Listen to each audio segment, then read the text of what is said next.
Ibu, saudara-saudaraku, kita harus mengerti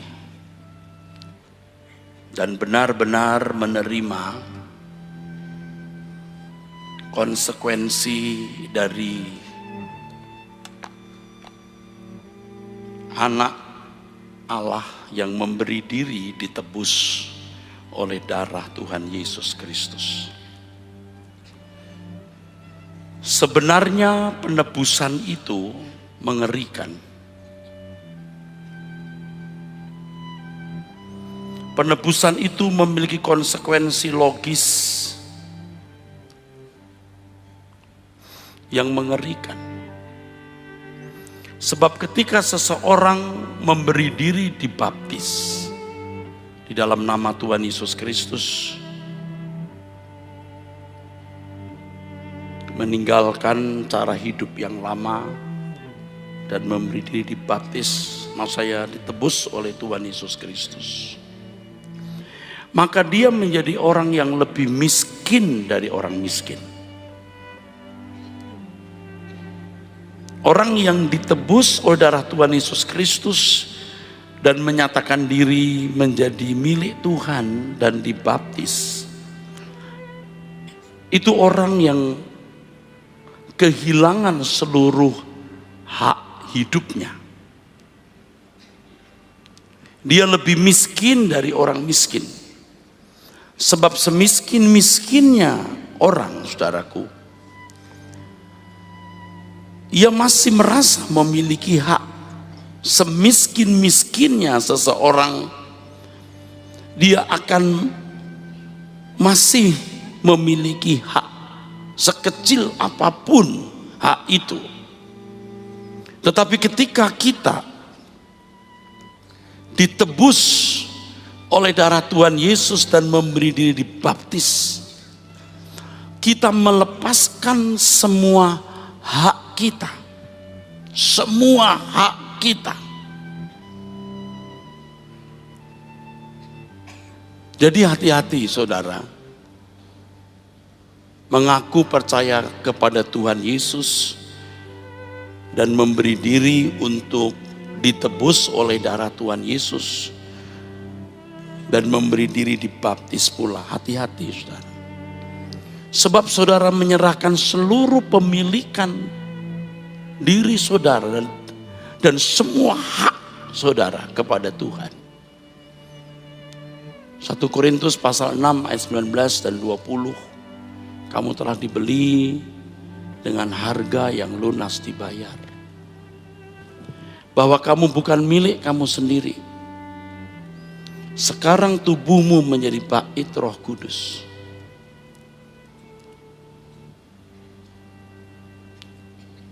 Ini harus diterima dulu, saudara. Tentu saudara harus mengerti dulu dan harus menerima ini. Bahwa setelah kita ditebus oleh Tuhan Yesus Kristus, kita harus rela kehilangan seluruh hak kita. Seluruh hak kita. Kita menjadi lebih miskin dari orang miskin. Sebab semiskin-miskinnya orang, dia merasa atau masih merasa memiliki hak. Tetapi ketika seseorang ditebus oleh Tuhan Yesus Kristus, semua haknya diambil alih. Dan ketika kita dibaptis, itu pernyataan kita telah dibeli. Lalu bagaimana kehidupan orang yang telah ditebus oleh darah Tuhan Yesus itu? Kalau masalah uang atau harta, orang bisa berkata, hartaku milik Tuhan, uangku milik Tuhan, atau 1/10 milikku milik Tuhan, 1/10 yang ada padaku milik Tuhan harus dikembalikan. Itu bukan masalah, bukan masalah sama sekali. Bukan itu intinya, saudara. Kalau kita ditebus oleh Tuhan Yesus, memberi diri ditebus oleh Tuhan Yesus Kristus, maka kita harus rela menjadi alat peraga Tuhan. Jiwa kita harus diisi oleh pikiran dan perasaannya. Spirit gairah hidup kita harus spirit gairahnya Tuhan Yesus. Tubuh kita menjadi peragaan Tuhan oleh Roh Kudus yang mendiami tubuh kita yang menjadi rumahnya itu. Itulah sebabnya Paulus mengatakan, hidup yang kuhidupi dalam daging ini, Galatia 2, 19 dan 20, adalah hidup oleh iman kepada Anak Allah yang telah mengasihi aku dan memberikan dirinya, menyerahkan dirinya untuk aku, yang mengasihi aku, mati di kayu salib, membeli diriku, dan aku menjadi miliknya. Memang ini tidak mudah, saudaraku. Sebab selama ini kita berkuasa atas pikiran perasaan kita. Dunia yang telah mengisi bejana jiwa kita. Selama ini tubuh kita gerakkan sesuka hati, nafsu, dan keinginan kita. Dan sekarang harus dimiliki oleh Dia yang membeli kita. Perlu proses perubahan, proses pendewasaan, proses pemuritan. Dan gereja, tempat jemaat, diperlengkapi dengan kebenaran supaya bisa menyelenggarakan hidup sebagai anak-anak tebusan yang telah menyerahkan dirinya kepadanya. Apa yang saya kemukakan ini bagian dari dalam tanda kutip briefing. Tetapi intinya adalah setiap hari saudara harus berhubungan dengan Tuhan, yang melalui Roh Kudus Tuhan akan memimpin saudara memiliki pikiran perasaan Kristus. Itulah sebabnya Tuhan berkata, jadikan semua bangsa muridku. Itu sama artinya, jadikan semua orang memiliki pikiran perasaanku. Kalau saudara membaca amanat agung Tuhan Yesus di Matius 28 ayat 18-20, pergilah, jadikan semua bangsa muridku. Kata pergilah sebenarnya dalam teks aslinya tidak berbentuk imperatif atau kalimat perintah. Pergilah. Dalam terjemahan bahasa Indonesia bersifat imperatif, pergilah. Tetapi dalam teks aslinya sebenarnya berbentuk participle. While you are going, sementara kamu pergi. Jadi semua orang Kristen itu mestinya menciptakan kondisi orang lain belajar pikiran perasaan Kristus.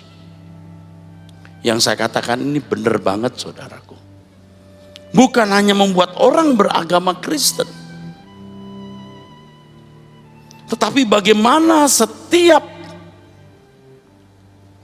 orang yang bersentuhan dengan orang yang telah ditebus oleh darah Tuhan Yesus dan memperagakan hidupnya Tuhan Yesus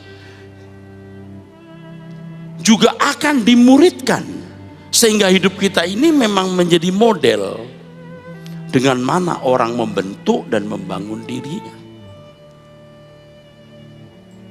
While you are going, sementara kamu pergi, jadikan semua bangsa muridku. Pikiran perasaan Kristus, Filipi 2 ayat 5-7. Hendaklah kamu dalam hidupmu bersama menaruh pikiran dan perasaan yang terdapat juga dalam Kristus Yesus. Inti kekristenan itu sebenarnya ini, saudara. Itulah sebabnya orang percaya disebut Kristen, karena seperti Kristus. Jadi intinya, esensinya bukan sekedar beragama, intinya esensinya bukan ke gereja, bukan tidak boleh ke gereja, harus ke gereja. Asal gereja memberikan briefing yang benar, mentoring yang benar. Kalau tidak, justru kebaktian rutin tiap minggu itu malah menyesatkan. Sebab orang merasa sudah ke gereja tiap minggu, sudah memenuhi kewajiban sebagai orang Kristen. Padahal kewajiban yang harus dipenuhi, bagaimana Tuhan Yesus berkuasa atas tubuhnya. Bagaimana jiwanya diisi oleh pikiran perasaan Kristus. Hidupku bukan aku lagi, tetapi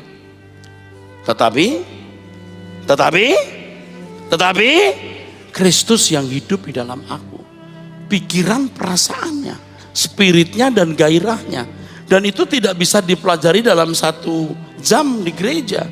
Setiap saat, setiap menit, setiap waktu hidup kita.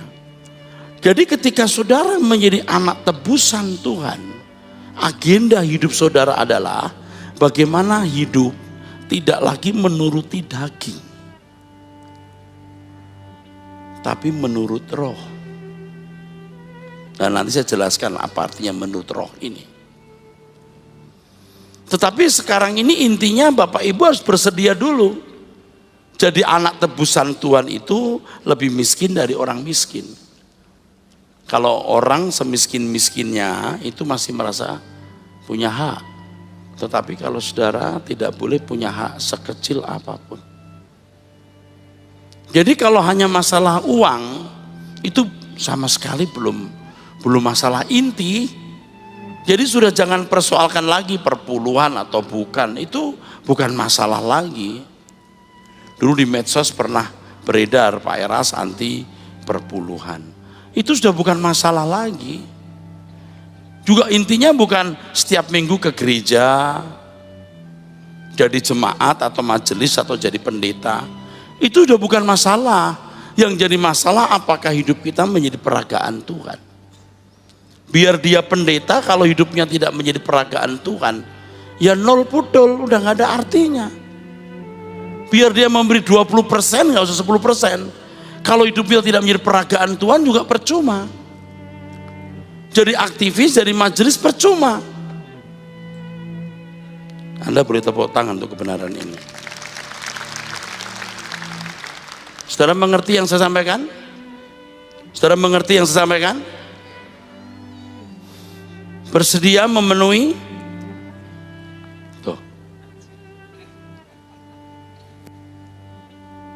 Saudara mengerti yang saya sampaikan? Saudara bersedia memenuhi?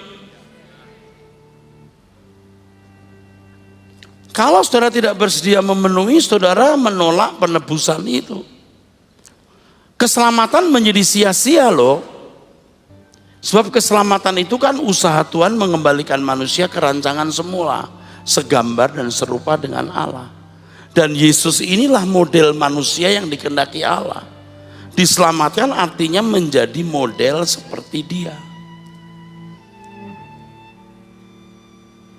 Jadi kalau saudara tidak bersedia menerima ini, ya saudara jadi Kristen pun masuk neraka. Atau paling tidak hanya menjadi anggota masyarakat, bukan jadi anak-anak Allah yang dimuliakan bersama Tuhan Yesus.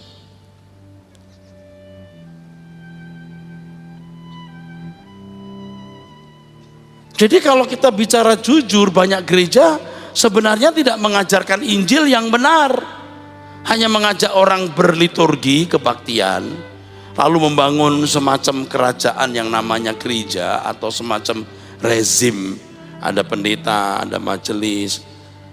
Intinya bukan di situ, intinya setiap saudara mengerti kebenaran, pikiran perasaan Kristus mendiami jiwamu, tubuhmu jadi alat peraga Tuhan. Sudah.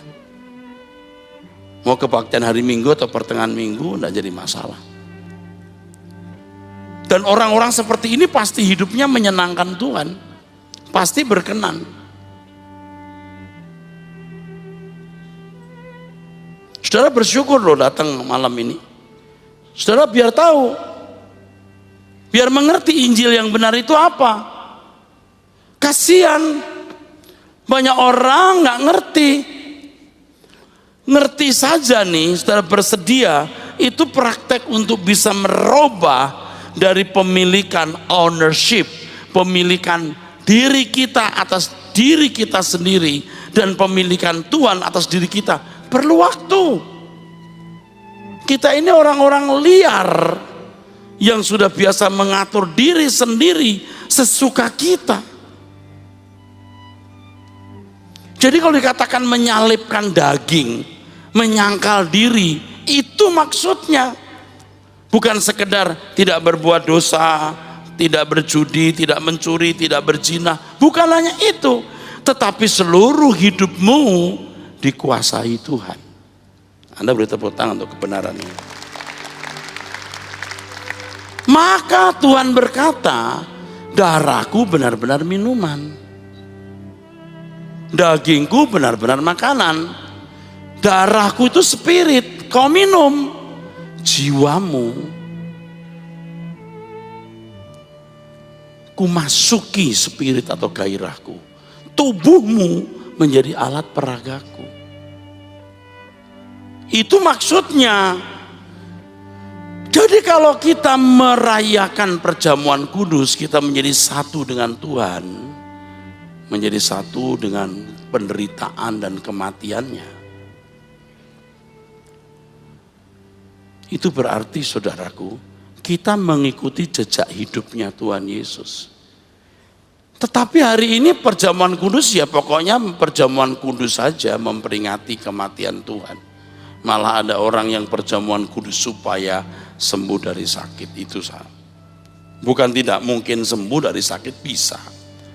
Tapi harus mengingat bahwa kamu bersekutu dengan dia dalam penderitaan kematiannya. Paulus mengatakan, aku sudah mati bagi dunia, disalibkan bersama Kristus, hidup dalam hidup yang baru. Yang baru itu bukan hanya jadi orang baik, bukan hanya jadi orang baik. Sebab kalau hanya jadi orang baik, agama-agama di dunia mengajarkan kebaikan, tetapi kekristenan mengajarkan kebenaran. Dan kebenaran itu pribadi Yesus sendiri, saudaraku. Jadi kalau agama-agama mengatakan bahwa jalan hidupnya berdasarkan hukum, jalan hidup kita berdasarkan pikiran perasaan Tuhan. Kalau orang Yahudi berkata Taurat adalah hukumku, kita berkata Yesus adalah hukumku. Maka orang harus bersentuhan dengan Tuhan Yesus. Yang tadi saya katakan jadi murid Tuhan itu bersentuhan dengan Tuhan Yesus every day. Gerejanya memberikan motivasi, empowering, melengkapi jemaat untuk bisa mengerti kebenaran, tetapi praktek hari-harinya adalah saudara sendiri. Kasihan loh, banyak orang Kristen tuh nanti mati nggak dikenal Tuhan. Sebab yang dikenal itu yang melakukan kehendak Bapa. Dan standar melakukan kehendak Bapa itu Tuhan Yesus. Bukan pendeta, bukan siapa-siapa. Saya ulangi ya, biar pendeta, biar majelis, siapapun tidak mengenakan kehidupan Yesus, dia gagal jadi orang Kristen. Jadi kalau cuma sekolah Alkitab, punya gelar sarjana teologi, master teologi, doktor teologi, bisa khotbah, rusak gereja. Maksudnya Pak? Nggak salah sekolah teologi, harus kalau jadi pembicara sebaiknya mengertilah dasar-dasar teologi, dasar-dasar eksegesis, hermeneutik dan lain sebagainya.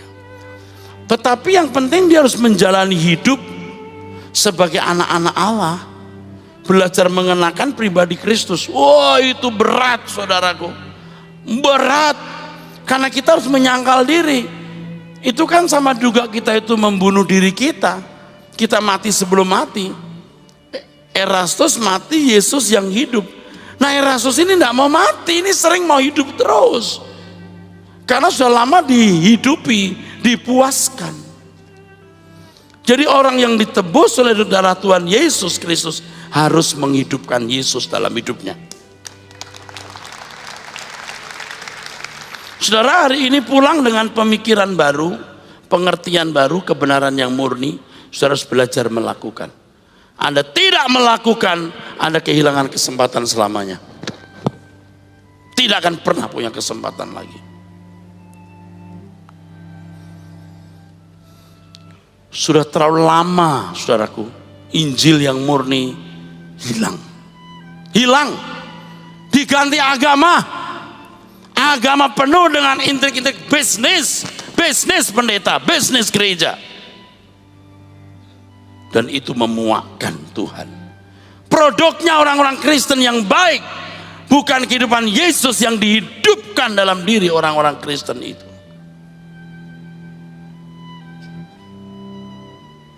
Sudah mengerti yang saya katakan? Oke, berapa banyak yang mengerti angkat tanganmu? Saya mau lihat. Oke, tepuk tangan saudara, puji Tuhan.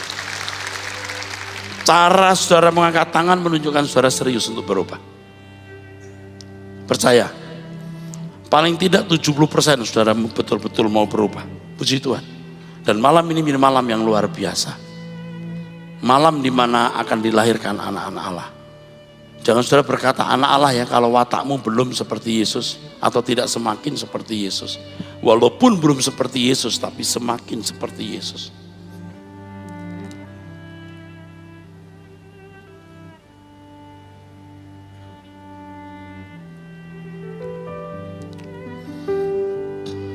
Bila selama ini ku belum berkenan di hadapanmu,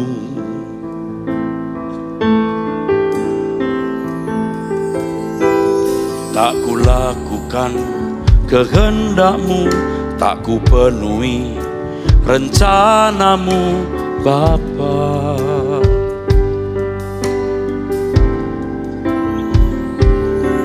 Sampai sekarang ini aku belum menjadi seperti Yesus.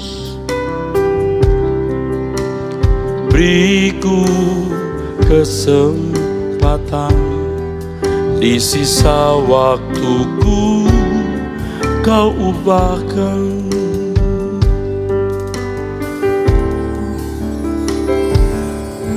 Bila selama ini ku belum berkenan di hadapanmu,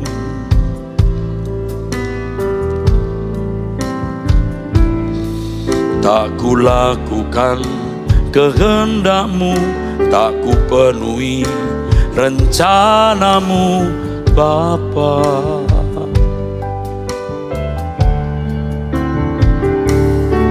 Sampai sekarang ini aku belum menjadi seperti Yesus. Beriku kesempatan Tuhan, beriku kesempatan di sisa waktuku, kau ubahkan. Katakan bersama ya, bila selama ini, bila selama ini ku belum berkenan di hadapanmu,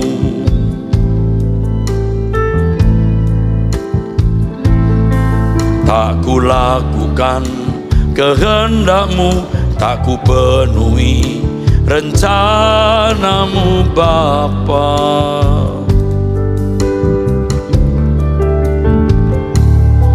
Sampai sekarang ini aku belum menjadi seperti Yesus.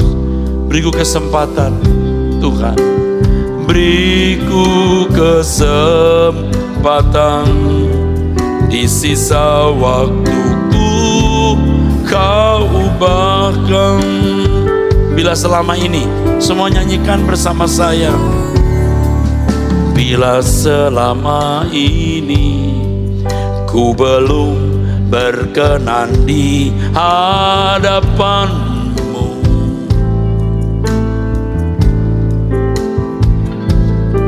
tak ku lakukan kehendakmu, tak ku penuhi rencanamu Bapa. Katakan dengan tulus, sampai sekarang ini, sampai sekarang ini aku belum menjadi seperti Yesus. Beriku kesempatan Tuhan, beriku kesempatan di sisa waktuku, kau ubahkan. Bila selama ini, katakan, bila ku belum berkenan di hadapanmu, tak ku lakukan kehendakmu, tak ku penuhi, tak ku lakukan, tak ku penuhi rencanamu Bapa. Sampai sekarang ini aku belum, sampai sekarang ini aku belum menjadi seperti Yesus. Beriku kesempatan, beriku kesempatan di sisa waktuku, kau ubahkan. Satu yang ku perlu Tuhan, satu yang ku perlu, ku mohon padamu, ku mohon padamu. Sempurna seperti Bapa, serupa dengan Yesus, teladanku. Betapa rinduku, betapa rinduku berkenan padamu. Sampai di rumah Bapa, ku bertemu Tuhanku, berkenan padamu. Satu yang ku perlu, satu yang ku mohon padamu Tuhan, ku mohon padamu. Sempurna, sempurna seperti Bapa, serupa dengan Yesus, teladanku. Betapa rinduku, betapa berkenan, berkenan padamu. Sampai di rumah Bapa, ku bertemu Tuhanku, berkenan padamu. Saya percaya yang hadir saat ini adalah orang-orang yang menembus kepadatan lalu lintas, mengabaikan lelah, capek, dan mungkin juga belum makan malam untuk sebuah pertemuan yang tidak ternilai. Yang tidak ternilai. Pertemuan yang bisa mengubah nasib kekal saudara. Pertemuan yang bisa mengubah nasib kekal saudara. Pertemuan yang bisa mengubah keadaan kekal saudara. Dan saya tidak percuma datang malam ini. Jangan datang dengan persoalan lain, tapi kita datang dengan satu persoalan. Kita belum seperti Yesus. Kita belum seperti Yesus. Tidak ada yang kita ratapi kecuali keadaan ini. Kita belum seperti Yesus.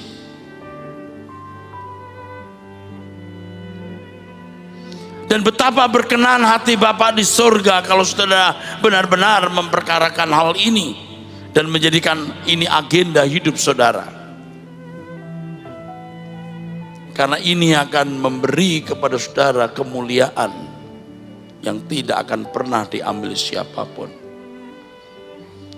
Kehilangan kemuliaan Allah artinya manusia tidak berkeadaan seperti yang Allah kehendaki. Dan keadaan yang Allah kehendaki itu ada pada diri Yesus, Tuhan kita, manusia yang berkenan di hadapan Bapa. Dan menjadi Kristen maksudnya agar kita menjadi seperti Dia. Dia menebus kita, bukan hanya menghindarkan kita dari neraka, bukan hanya mengambil, memikul dosa-dosa kita, tetapi Dia menebus kita agar kita menjadi seperti dirinya. Jadi kalau kita tidak seperti dirinya, kita tetap masuk neraka, atau paling tidak hanya menjadi anggota masyarakat. Kalau jahat pasti masuk neraka. Keselamatan harus dikerjakan mulai sekarang, yaitu proses untuk mengenakan kehidupan seperti yang Yesus kenakan. Satu yang ku perlu,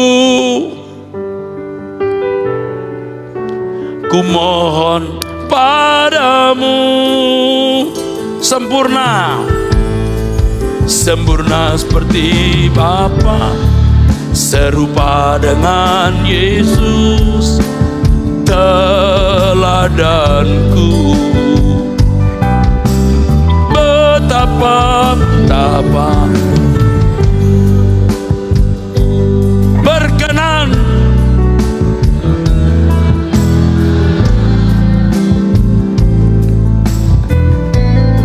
sampai di rumah Bapa, ku bertemu Tuhanku, berkenan padamu. Satu yang ku perlu, saudara katakan. Satu yang sungguh-sungguh,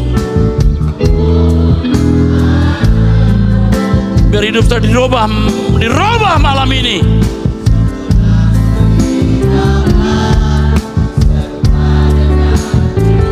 Teladanku telah Lord, betapa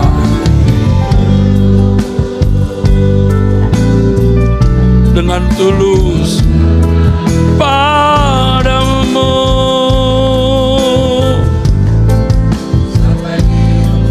Bapa, amin, berkenan. Sekali lagi katakan dengan doa, semua menyanyi dengan tulus. Satu yang ku perlu, mohon Tuhan, mohon.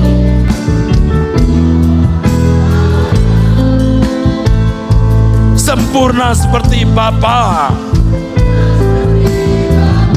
serupa dengan Yesus, teladanku. Betapa rinduku, gak ada yang lain Tuhan, berkenan padamu.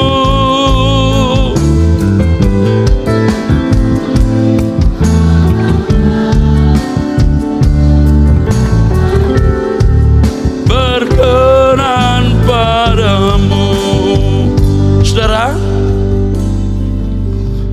saya melihat wajah-wajah yang disentuh Tuhan ketika saudara menyanyi. Di antaranya air mata saudara berlinang. Ini saudara bakat masuk surga, masuk rumah Bapa untuk menjadi anak-anak Allah. Dan kalau saudara menjadi anak-anak Allah dan mulai menghayati keagungan menjadi anak-anak Allah, dunia tidak lagi menarik, apapun tidak lagi menarik. Oleh sebab itu, saudaraku sekalian, kita harus keluar dari perangkap dan jebakan dunia yang sudah menyesatkan kita. Tuhan Yesus berkata, kamu bukan memikirkan apa yang dipikirkan Allah, tetapi yang dipikirkan manusia. Enyah iblis. Yang dipikirkan manusia itu dari iblis, yang diserap dari dunia dengan segala filosofinya. Jadi bagaimana sekarang? Tidak bisa tidak, saudara. Kita harus belajar dari Tuhan. Dari kecil,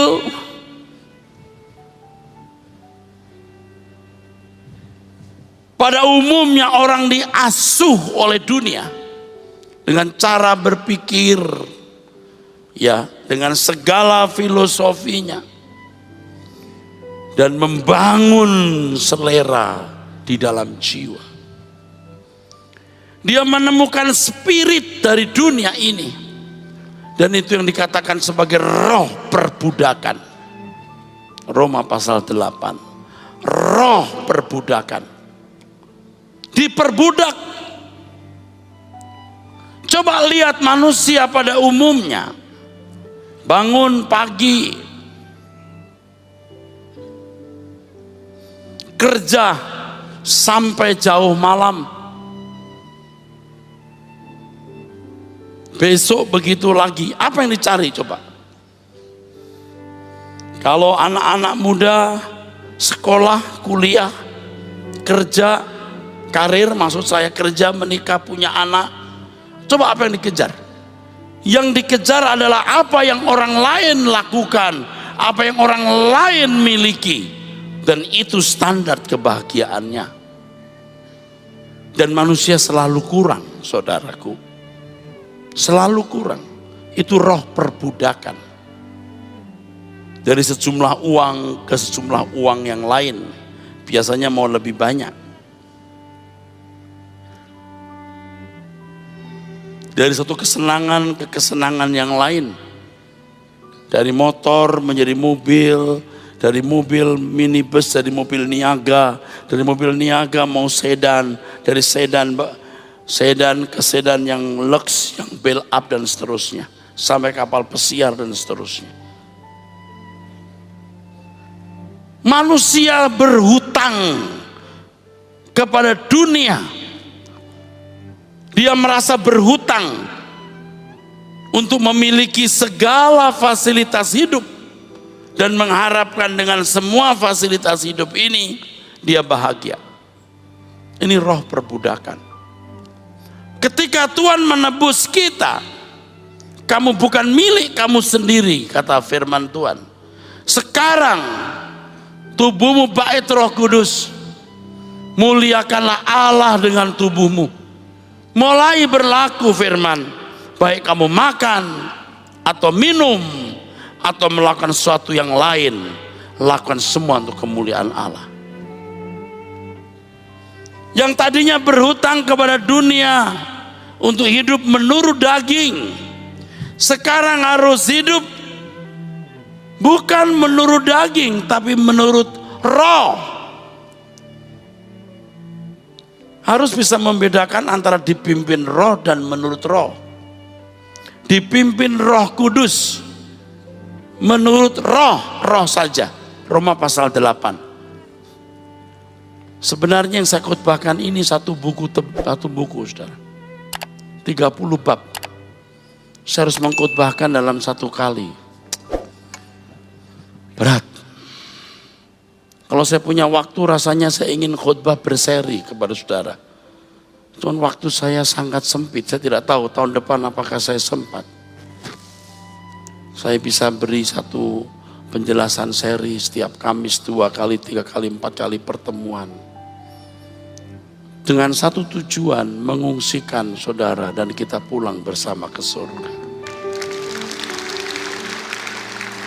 Kalau tidak, saudara tidak akan bisa diungsikan.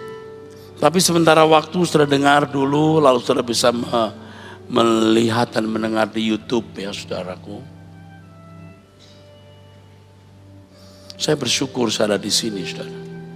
Saya bersyukur saya bisa mendampingi, menemani bersama Pak Aswin untuk mengembalakan domba-domba ini untuk dibawa ke langit baru, bumi baru. Jadi saudara, saya harapkan mengerti dan nurut, mengikuti. Kalau tidak, capek-capek saya datang ke sini percuma. Sibuk sekali saya, pekerjaan saya besar dan banyak. Tetapi saya tahu ruangan ini besar dan betapa indahnya kalau diisi orang-orang yang mau diubahkan, saudara. Ditebus darah Yesus harus dipimpin oleh Roh Kudus. Dipimpin oleh Roh Kudus, hidup menurut Roh itu beda dan banyak orang tidak mengerti. Nanti saudara bisa membaca bukunya atau melihat di YouTube ya, melihat di YouTube. Dipimpin Roh Kudus itu ago dalam bahasa aslinya. Ago. Ago, dipimpin, dituntun. Tuhan Yesus mengatakan, Roh Kudus akan membawa kamu kepada seluruh kebenaran. Jadi Roh Kudus akan menolong kita mengerti firman melalui pemberitaan firman yang benar. Kalau pemberitaan firman-Nya tidak benar, Anda juga tidak mendengar firman yang benar. Dan jujur, bukan saya mau mengatakan saya paling baik atau gereja ini paling benar. Banyak gereja yang tidak mengajarkan Injil dan kebenaran. Betul, itu menyedihkan. Kalau kebenaran yang diajarkan, Roh Kudus menuntun pikiran saudara untuk mengerti kebenaran itu. Tapi kalau bukan kebenaran, Roh Kudus tidak bisa pimpin. Jadi pemberita firman seperti saya ini, waduh, tanggung jawabnya besar. Besar. Dihakimi dengan ukuran yang berbeda. Kalau sampai menyesatkan, batu kilangan diikat, masukkan ke laut. Begitu jengkelnya loh Tuhan Yesus kepada para penyesat. Tuhan Yesus berkata, seperti Bapa mengutus aku mengutus kamu. Coba sekarang siapa pendeta yang betul-betul utusan Tuhan Yesus? Yang betul-betul melayani bukan karena nafkah, bukan karena uang, tapi betul-betul berjuang bagaimana mengerti kebenaran, mengenakan kebenaran, lalu bisa membagi dengan perkataan dan kehidupan setiap hari.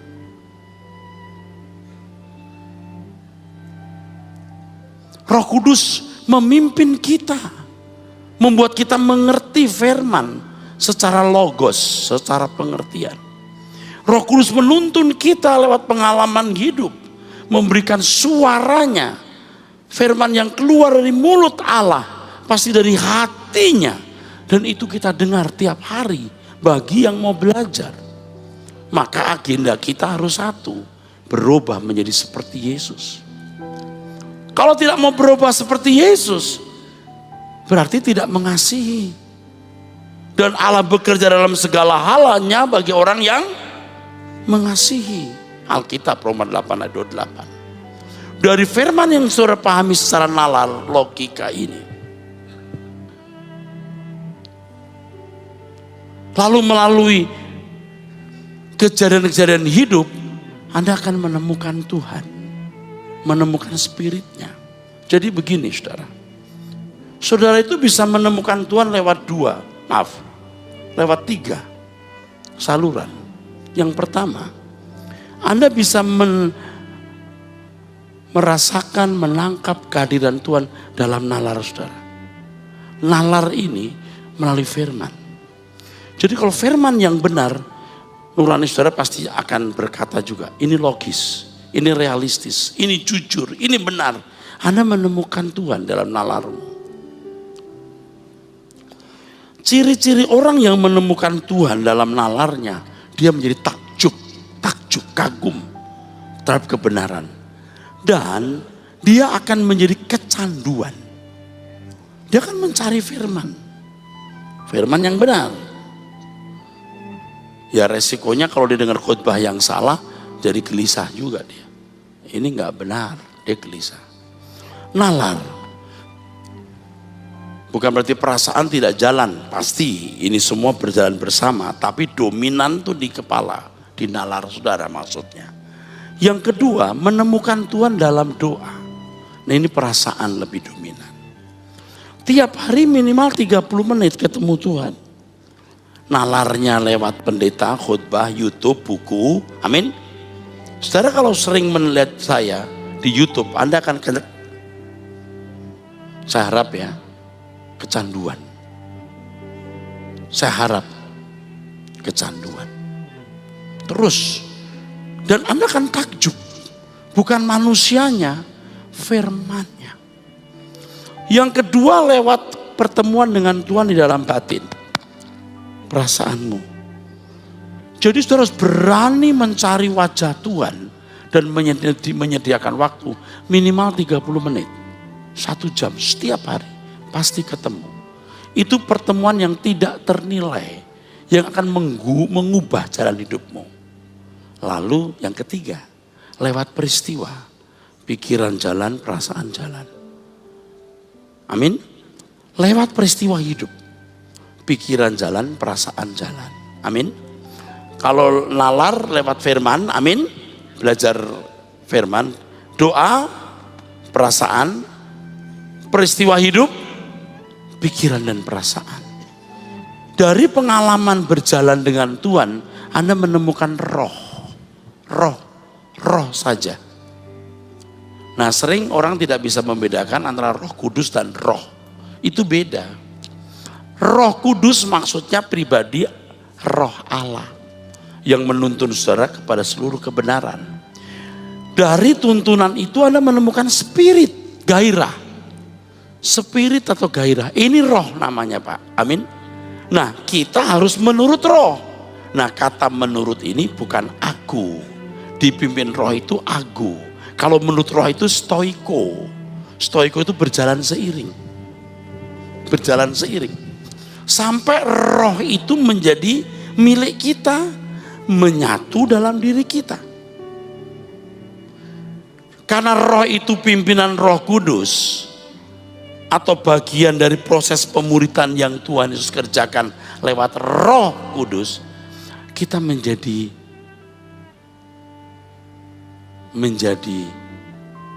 berpikir, berperasaan roh itu. Saudara, iblis tidak bisa mengendalikan saudara kalau saudara tidak mau dikendalikan. Roh Kudus pun juga tidak mengendalikan saudara. Sebab kalau yang mengendalikan iblis, yang dihukum hanya iblis. Saudara nggak salah, dikendalikan. Betul nggak? Halo? Kalau saudara dikendalikan iblis, yang salah iblis.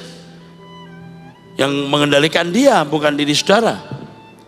Kalau Roh Kudus mengendalikan saudara, yang dapat upah, pahala, mahkota, itu bukan saudara, Roh Kudus. Makanya ini iblis, ini Roh Kudus. Iblis memakai pengaruh filsafat dunia, Roh Kudus memakai firman dan tuntunannya. Di sini melahirkan roh perbudakan, ini melahirkan roh. Amin. Nangkep saudara? Nah orang itu masuk ke roh perbudakan kebanyakan. Makanya saudara datang hari ini untuk mendengar firman ini. Sudah rusak ini, maka harus diperbaharui oleh firman. Roh Kudus tuntun melahirkan roh, spirit. Spirit ini kalau sudah kita kenakan, kita menjadi seperti roh itu. Akhirnya kita hidup sesuai roh itu, bukan dikendalikan Roh Kudus. Tetapi artinya sama seperti dikendalikan. Padahal kita menjadi seperti Tuhan, seperti roh itu, karena kita menyesuaikan diri oleh pimpinannya. Beri tepuk tangan. Jadi iblis pakai filsafat dunia. Kalau saudara menangkap filsafat itu, iblis mengendalikan saudara sebenarnya. Tapi dalam kesadaran saudara sendiri. Amin. Jadi iblis gak salah. tapi memang dia berdosa sih. Artinya kamu jadi seperti ini karena kamu mau. Amin. Bukan di remote, diatur karena kamu mau ngikutin. Sama seperti ketika kita menjadi anak-anak Allah yang baik, yang dapat mahkota kita, bukan Roh Kudus. Karena kita mengikuti keinginan Roh Kudus, menuruti tuntunannya, kita menjadi seperti Dia. Kita dalam kesadaran hidup dalam pimpinan Roh Kudus, menemukan roh spirit yang baik, hidup menurut roh ini, kita dapat mahkota. Jadi kalau saya berkata Tuhan kendalikan aku, enggak bisa. Lalu gimana Pak? Belajar firman tiap hari. Duduk diam di kaki Tuhan untuk menerima kehadirannya. Lihat setiap peristiwa hidup yang mendidik, mengajar saudara. Di situ sudah menemukan roh kesucian Allah, roh moral Allah. Ya, segala bentuk kebaikan Allah. Disitulah baru orang menghasilkan buah roh. Ingat buah roh, bukan karunia roh. Karunia bisa diterima orang setiap saat. Tapi kalau buah roh lewat perjalanan. Saudara lempar biji mangga, tidak minggu depan Anda memetik buahnya. Anda lempar buah mangga, 5-6 tahun, 10 tahun baru petik buahnya. Roh Kudus memimpin saudara menghasilkan buah roh dalam hidupmu. Dan itu suatu hari dipetik oleh Tuhan Yesus. Hasil dari kita ini menjadi seperti Yesus, dibawa oleh Tuhan kepada Bapa di surga. Ini orang-orang hasil pengorbananku. Jadi betapa bodohnya orang-orang Kristen yang merasa bisa masuk surga dengan keadaan yang masih bercacat bercela. Tuhan Yesus masa membawa kita dengan keadaan yang berantakan. Nih Bapak hasilku. Enggak.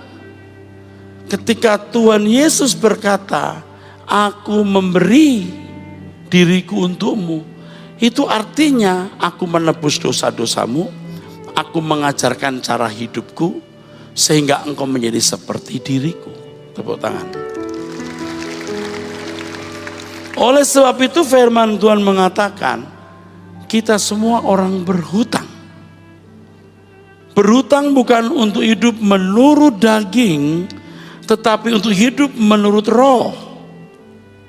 Begitu dikatakan saudaraku sekalian di dalam Roma 8 ayat 12. Jadi saudara-saudara, kita adalah orang berhutang. Tetapi bukan kepada daging supaya hidup menurut daging. Tetapi kita harus hidup menurut roh. Sebab jika kamu hidup menurut daging, kamu akan mati. Tetapi jika oleh roh, apa? Kamu mematikan perbuatan-perbuatan tubuhmu, kamu akan hidup. Nih lihat saya semua saudara. Semua lihat saya. Anda makin ikut dunia dengan cara berpikir filosofinya, rohanimu makin mati. Rohani yang mati bukan berarti tidak ke gereja loh. Mungkin masih ke gereja. Jangan-jangan jadi aktivis. Bukan tidak mungkin juga jadi pendeta. Tapi tidak akan pernah dia menampilkan pribadi Kristus. Jadi orang kelihatan rohani dan orang-orang baik saja. Tapi ketika saudara berjalan menurut roh, seperti yang tadi saya bagikan, belajar firman, hidup dalam doa, melalui segala pengalaman hidup, saudara belajar, saudara dituntun Roh Kudus dengan kerinduan yang kuat, kerinduan yang besar, saudara sungguh-sungguh ingin serupa dengan Tuhan Yesus, makin mati. Beri tepuk tangan. Makin mati. Sekarang ini ibarat anjing, anjing hitam, anjing putih. Menang mana saudara? Yang diberi makan banyak. Amin. Makanya saudara itu ya kerja, bisnis, melakukan semua aktivitas hanya untuk satu tujuan. Bagaimana kehidupan Yesus terperagakan dalam hidup kita. Kalau ini menjadi agenda saudara satu-satunya, saudara akan dituntun Tuhan. Menjadi kekasih Tuhan. Menjadi milik Tuhan yang kesayangan. Dan ini sebenarnya yang benar-benar dikehendaki oleh Tuhan dalam hidup kita. Sebenarnya apa yang harus saya jelaskan, itu harus lebih lengkap dari sekarang. Tetapi saudaraku, karena terbatasnya waktu, saya hanya menjelaskan sebatas ini. Tetapi saudaraku sekalian, kalau saudara sungguh-sungguh malam ini berkomitmen, aku mau sungguh-sungguh, maka saudara akan bisa merasakan manuver Roh Kudus yang sangat luar biasa membimbing saudara. Bicara soal Roh Kudus yang luar biasa, jangan bicara soal kesembuhan, berkat jasmani, pertolongan dari segala persoalan. Jangan bicara itu lagi. Tapi yang saudara bicarakan adalah bagaimana saudara benar-benar berubah. Ketika saudara makin berubah, saudara nanti akan merasakan beda ya. Anda akan tahu perubahan itu. Kalau saya ditanya seperti yang saya berkali-kali ketemu orang, apalagi teman-teman dosen saya juga tanya, kok you kalau ngomong yakin banget sih paling bener gitu. You tuh kalau ngomong kayak paling bener. Aku tahu benar. Apa cirinya? 2, 1, saya berubah. Saya berubah. Tadi saya cerita-cerita dengan Pak Aswin dan sahabat-sahabat. Saya sekarang lagi membalas dendam. Membalas dendam apa? Saya mau melayani dengan baik. Dulu saya tidak melayani dengan baik. Saya memperbaiki, menebus kesalahan saya dulu. Belasan puluhan tahun. Sekarang saya mau memperbaiki. Dan saya berubah lewat kebenaran ini. Yang kedua, saya melihat orang yang mendengar khotbah saya juga berubah. Ibu-ibu yang berkata suami saya berubah. Orang-orang yang berkata Pak saya berubah. Bukan berkat jasmaninya, tapi kehidupan rohaninya. Hari ini saya mengajak saudara untuk berubah. Katakan amin. Berapa banyak yang mau berubah? Aduh puji Tuhan, kita beri tepuk tangan.